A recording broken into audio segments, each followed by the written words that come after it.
قرآن مجید فرقان حمید نے استقامت پر فوکس کیا ہے، اور استقامت یہ کرامت سے بھی اوپر ہے۔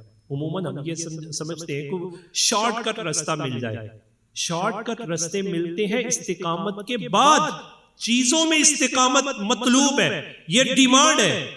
جناب حضرت بایزید بستامی علیہ رحمہ کی بارگاہ میں وہ ایک شخص آیا تو اس نے استقامت کا بندے کا وہی مفہوم سمجھا ہوا تھا کہ اللہ کا ولی وہی ہوتا ہے کہ جس کے ہاں جناب کوئی لمبے چوڑے ٹوکن چلتے ہیں وہ تعویذ لینے کے لیے۔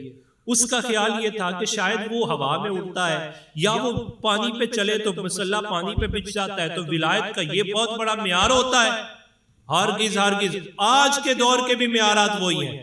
ہم سمجھتے ہیں جس کے تعویذ سے فیکٹری چل جائے، جس کے تعویذ سے میں نے باہر جانا ہے تو جناب باہر کے ساری فائلیں کھل جائیں، جناب میرے سارے بگڑے کام سمجھ جائے۔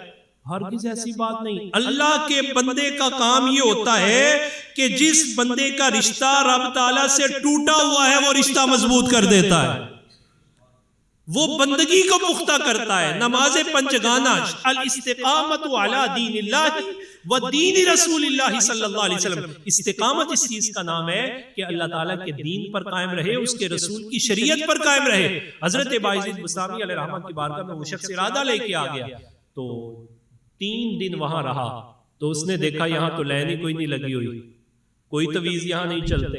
اس نے ملاحظہ کیا کہ یہ تو ہوا میں بھی نہیں اٹھتے، تخت پر آنا چاہیے تھا، یہ تو تخت پر آتے نہیں ہیں، یہ تو اپنی ٹانگوں پہ چل کے آتے ہیں، بڑے سادہ سے لباس میں ہوتے ہیں، بڑی سادگی ہے ان کے اندر۔ 3 دن گزرے تو دروازے سے باہر نکلنے لگا۔ جب باہر نکلنے لگا تو اقبال کہتے ہیں کہ یہ جو اہل اللہ ہوتے ہیں نا، یہ نظر بینا رکھتے ہیں، اور خدا سے کبھی کبھی نظر بینا بھی طلب کیا کرو۔ تو کہا، انہوں نے روک لیا، فرمایا یا رجل تعال ہینا، ادھر آؤ، کدھر جا رہے ہو؟ کہا جس کام کے لیے آیا تھا وہ ہوا نہیں، جا رہا ہوں۔ فرمایا بات سنو، جس کام اور ارادے کے لیے آئے تھے وہ ارادہ غلط تھا۔ کہا وہ کیا؟ کہا تو یہ دیکھنے آیا تھا کہ بایزید جو ہے وہ ہوا پر اڑے یا وہ پانی پر اپنا مسلح بچھا لے، یہ کام تو بایزید کے علاقے کی مکھیاں اور مچھر اور مچھلیاں بھی کر لیتی ہیں، یہ کون سا بڑا کام ہے؟ فرمایا پھر کیا کام ہے؟ فرمایا کام یہ ہے، کیا 3 دن رہا ہے بایزید کو اللہ اور اس کے رسول کی شریعت پر قائم دیکھا ہے کہ نہیں دیکھا؟ کہا دیکھا ہے۔ کہا پھر یہی تو استقامت ہے، یہی تو فوق الکرامت ہے۔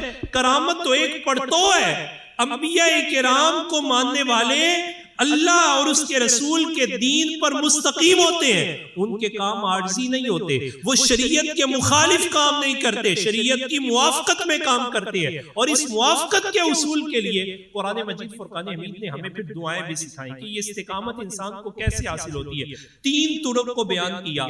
پہلا قرآن نے بیان کیا کہ دعائیں کیا کرو، دوسرا یہ کہ صالحین کی صحبت اور سنگت نہ چھوڑو، اور تیسرا جو خاص پہلو ذکر کیا گیا وہ یہ ہے کہ ان صحبت صالحین کے ساتھ ساتھ جن چیزوں کا اثر طبیعت قبول کرتی ہے نا، ان چیزوں کو پاکیزہ رکھو۔